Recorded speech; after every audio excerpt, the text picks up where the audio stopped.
오늘의 육아 헤드라인입니다. 통계청에 따르면 7월 출생아 수도 2만 명대에 그치며 역대 7월 가운데 최저치를 기록했습니다.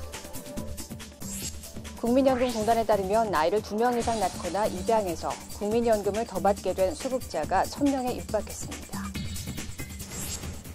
고령화 속도의 증가에 따라 노인 진료비가 급격히 늘어 건강보험 재정 악화가 불가피할 것으로 보입니다.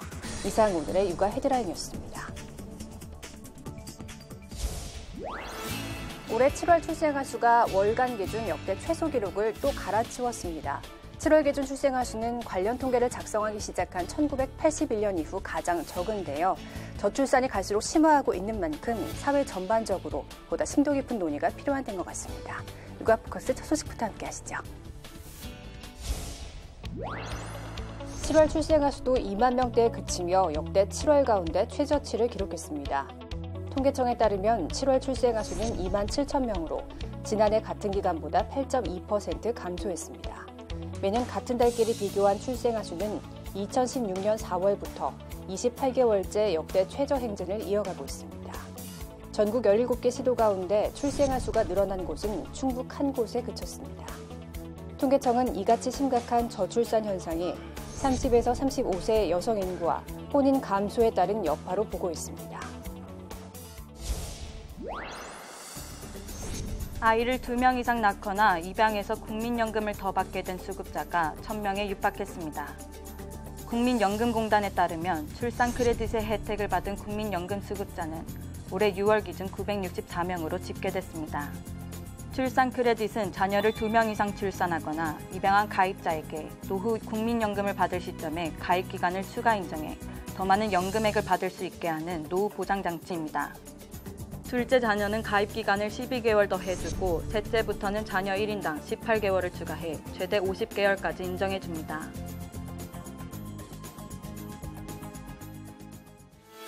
생활임금이라고 들어보셨습니까? 최소 생계비인 최저임금에서 한 발 더 나아가 최소한의 인간적인 생활을 보장하기 위해 책정된 임금인데요. 생활임금이 이미 10,000원에 도달한 지역이 늘고 있습니다. 서울시가 내년도 생활임금을 시간당 1,148원으로 확정했습니다. 내년 최저임금보다 1,798원 많고 올해 서울시 생활임금보다는 10.2% 오른 금액입니다. 생활임금은 노동자의 인간다운 삶을 보장하고자 지역 물가 등을 고려해 지방자치단체가 책정한 것으로 최저임금과는 별개입니다. 현재 전국 지방자치단체 가운데 서울시를 비롯해 광역단체 12곳과 기초단체 70여 곳에서 생활임금제를 시행 중입니다. 서울시 외에도 광주광역시, 경기 수원시 등 많은 지역의 내년 생활임금이 10,000원 안팎이고 나머지도 대부분 최저임금보다 높습니다. 생활임금제 활성화가 소비 진작과 업무 만족도 향상으로 이어졌다는 조사 결과는 제도 추진에 더욱 힘을 싣습니다. 하지만 민간과의 형평성 문제는 풀어야 할 숙제로 꼽힙니다. 현재 생활임금 적용 대상은 지자체와 지자체가 투자한 출연기관 등의 비정규직 근로자이기 때문입니다. 같은 직종의 민간기업 시급 노동자들은 생활임금보다 낮은 최저임금을 받는 만큼 상대적 박탈감을 느낄 수밖에 없다는 겁니다. 합리적인 균형점을 찾기가 어려운 거죠. 오히려 재정적인 낭비도 상당히 있을 수 있고 기대하는 효과를 가져오지 못한다면은 오히려 더 큰 상대적 박탈감이라든지 뭐 이런 것들이 오히려 문제가 될 수 있는. 서울시 등 일부 지자체는 생활임금을 적용하는 민간 기업에 공공계약 참여 시 가점을 주는 등 인센티브를 제공하고 있습니다.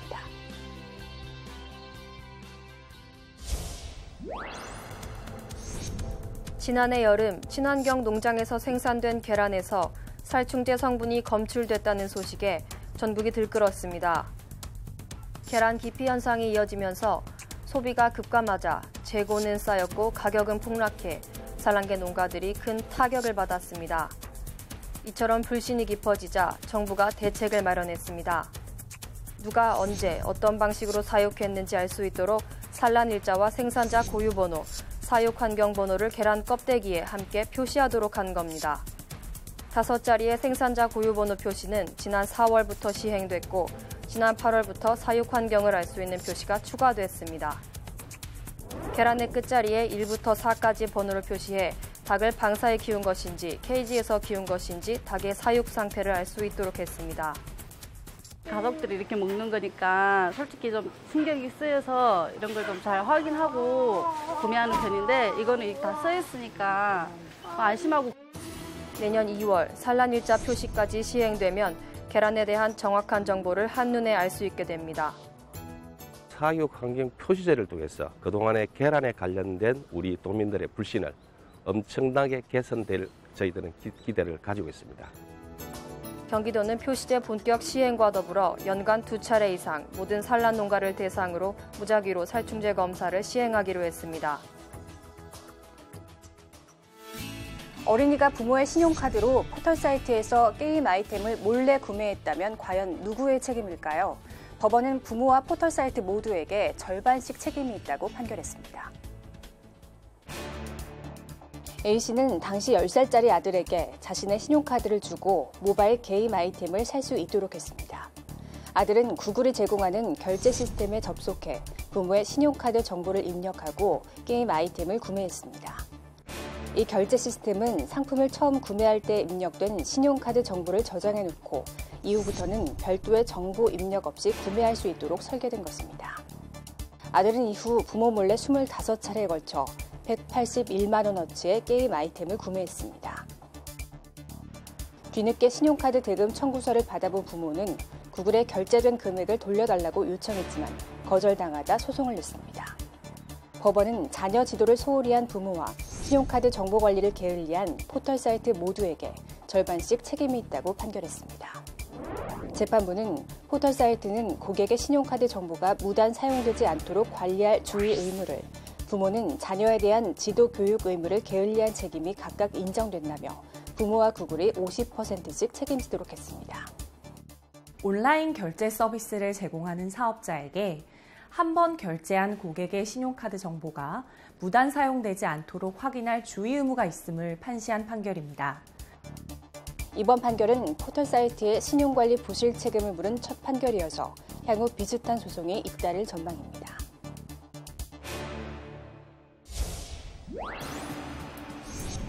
경기도 구리의 농협, 여성이 울먹이며 직원에게 3천만 원을 인출해달라고 말합니다.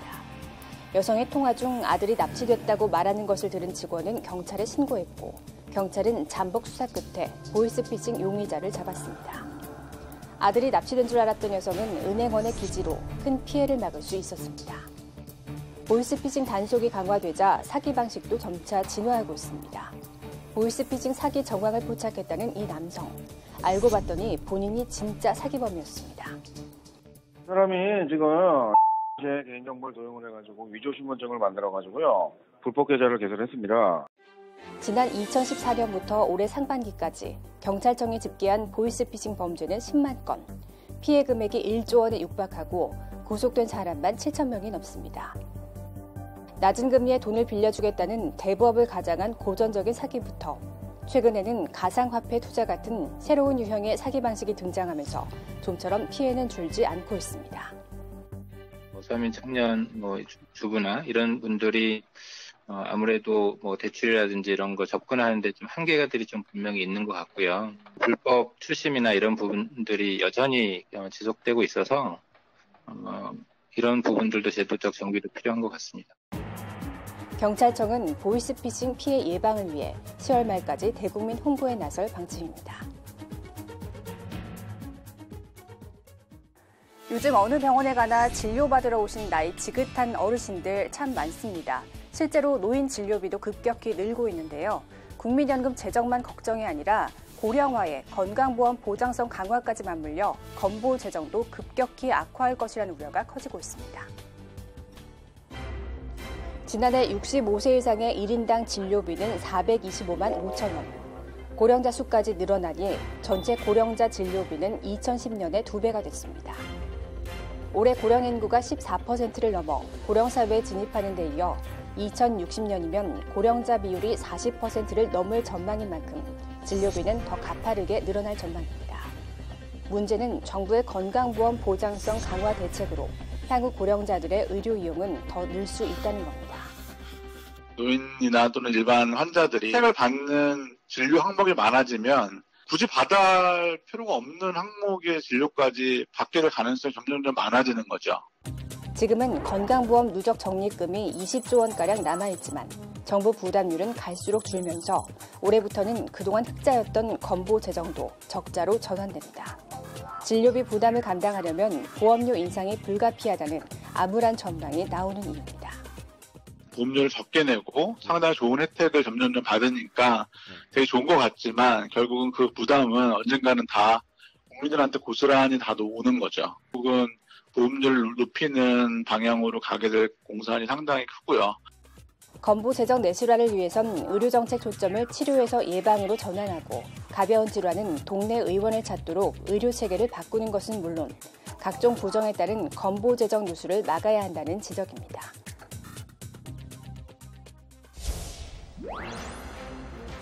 정부가 발표한 공공보건의료 발전 종합대책은 필수 의료의 지역 격차를 없애는 데 초점이 맞춰졌습니다. 응급외상, 심내혈관 등 생명과 직결된 필수 중증의료 분야에 대한 적정한 이송체계를 마련한다는 게 골자입니다. 우선 각 시도와 소방청, 번역의료센터와 협업해 지역별 네트워크를 구축하기로 했습니다. 이 시스템에 따라 급성 심근경색과 같은 중증 응급 환자의 발병 후 응급의료센터 도착 시간을 평균 240분에서 180분 이내로 단축한다는 것입니다. 또 중증 외상 환자가 외상센터에서 치료받는 비율을 2025년까지 3배로 높이고 예방 가능한 외상 사망률을 절반으로 감소시킨다는 계획을 포함했습니다. 이를 위해 외상센터와 응급의료기관, 119 구급대관 연계를 확대합니다. 정부는 신생아 사망률의 지역별 격차를 절반으로 감소시키겠다는 계획도 구체화했습니다. 고위험 산모, 신생아 통합치료센터를 현재 16곳에서 20곳으로 확대하고 산모, 신생아의 위험 정도에 따라 지역별로 의료센터를 연계하기로 했습니다. 아울러 수도권이나 대도시가 아닌 지역에서도 양질의 의료 서비스를 이용할 수 있도록 시도별 국립대병원 등을 권역 책임의료기관으로 지정해 지역 의료를 강화한다는 방침입니다.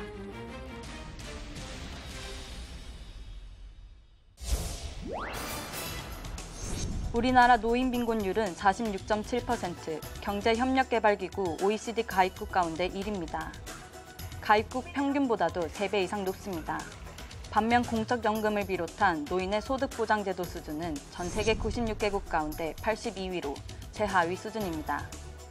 이 때문에 노인들은 일자리를 통해 생활비를 마련하고자 합니다. 실제로 우리나라 노인들 과반은 계속 일하고 싶어하는 것으로 조사됐습니다. 하지만 노인들 10명 가운데 6명은 나이 때문에 취업에 어려움을 겪었다고 말합니다. 실제로 일하는 노인은 10명 가운데 3명에 그치는 수준으로 이마저도 단순 노무직이 대다수입니다. 임금 수준도 열악합니다. 일한 경험이 있는 노인 4명 중 1명은 최저임금조차 받지 못했다고 답했습니다.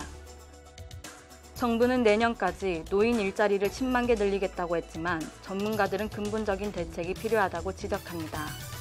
노동시장 안에서 고령 근로자에 대한 어떤 차별을 개선해야 되고 60세 정년을 점차적으로 연장해서 노인 일자리는 어르신들의 특성과 재능과 지역적인 특성에 맞추어서 발전해 나가는 게 필요하고요. 오는 2025년이면 우리나라는 국민 5명 중 1명이 65세 이상인 초고령 사회가 됩니다. 고학년 베이비붐 세대의 은퇴도 본격화된 만큼 노인 일자리 대책이 시급해 보입니다.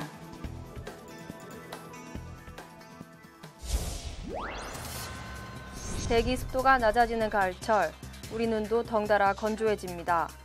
이맘때면 면역력이 떨어지는 환절기까지 겹쳐 안구 건조증에 걸리기 쉽습니다.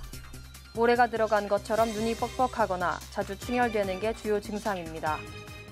심해지면은 겨울철에 피부가 트는 것처럼 눈도 각막이 트는 경우가 있습니다. 그렇게 되면은 시력 저하가 생겨서 뿌옇게 보이신다거나 눈이 따갑고 눈물이 나고 통증을 호소하시는 경우도 있고요.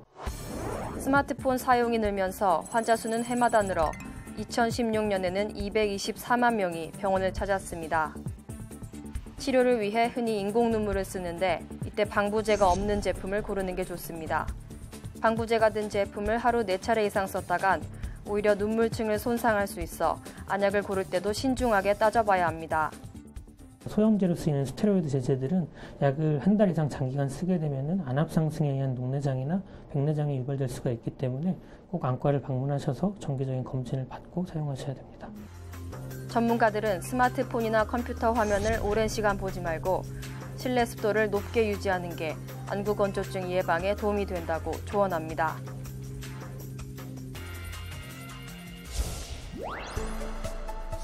코막힘과 콧물, 재채기가 주요 증상인 알레르기 비염.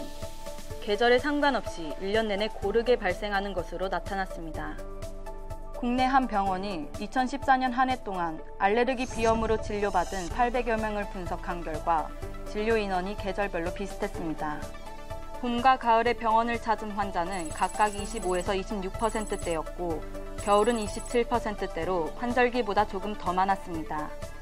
여름엔 23% 가까이로 환절기보다 소폭 줄었지만 큰 차이는 없었습니다. 또 알레르기 비염을 일으키는 주요 원인은 진먼지 진드기였습니다. 이어 강아지 털, 꽃가루, 고양이 털 순으로 나타나 반려동물의 털도 주요 원인으로 급부상한 셈입니다.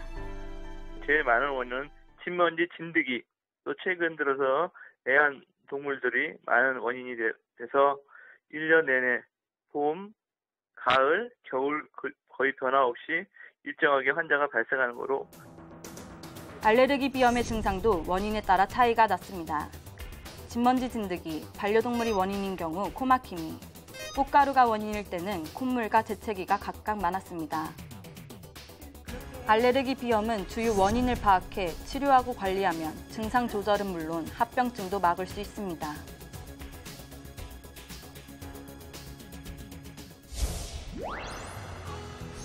바쁜 현대인들에게 햇볕을 쬐는 일이란 쉬운 일이 아닙니다.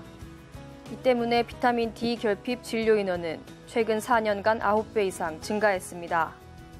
비타민 D는 고등어 등 음식을 통해 얻을 수 있지만 햇볕을 쬐면서 생성되기도 합니다. 그런데 음식으로 합성할 수 있는 경우 소량인 만큼 야외 활동을 통해 햇볕을 쬐면서 합성하는 게 바람직합니다. 문제는 비타민 D가 칼슘 흡수를 돕기 때문에 반대로 부족할 경우 뼈가 쉽게 골절되는 골다공증을 부른다는 겁니다.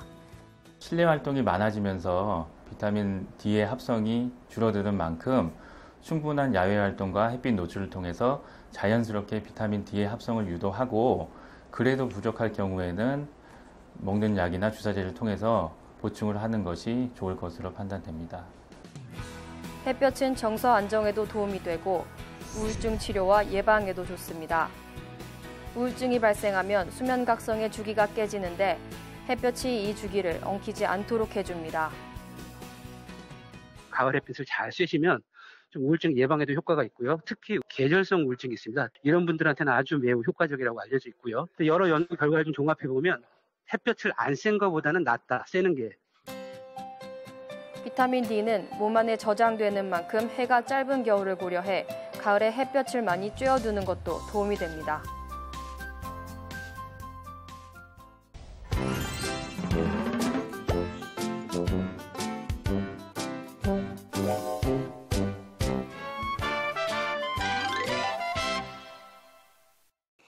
우주에 사는 지구에게 아주 친한 별님이 있었어요. 별님은 지구를 만나러 왔어요. 지구야, 너 얼굴이 안 좋아 보이는구나. 난 지금 머리가 아파. 왜? 잠을 못 잤니? 아니야. 자동차 배기가스, 공장의 굴뚝연기, 황사 미세먼지를 너무 많이 마셨나 봐. 별님은 지구가 아파서 무척 걱정이 되었어요. 다음날 별님과 지구는 다시 만났어요. 지구야, 오늘은 또 무슨 일이 생겼니? 배가 너무 아파. 왜? 뭘 잘못 먹었니? 난 요즘 사람들이 버린 병조각, 깡통, 비닐, 음식 후식 찌꺼기들을 많이 먹어서 늘 배가 아파. 정말 큰일이구나. 며칠 후 별님은 재미있는 동화책을 가지고 또 지구를 찾아왔어요. 지구야, 지구야. 오늘은 재미있는 동화책을 가져왔어. 같이 보자. 고맙다. 하지만 난 지금 눈이 아파서 아무것도 볼 수가 없어. 저런 사람들이 스프레이, 무스 등을 마구 써서 그렇구나. 별님은 마음이 많이 아팠어요. 사람들은 너처럼 착한 지구를 왜 아프게 하는 걸까? 별님은 지구의 사람들에게 큰 소리로 외쳤어요. 내 친구 지구가 아프대요. 도와주세요. 도와주세요. 우리 모두 오늘 밤에 가만히 들어보세요. 어디선가 별님이 우리들에게 외치는 소리가 들려올 거예요. 감사합니다.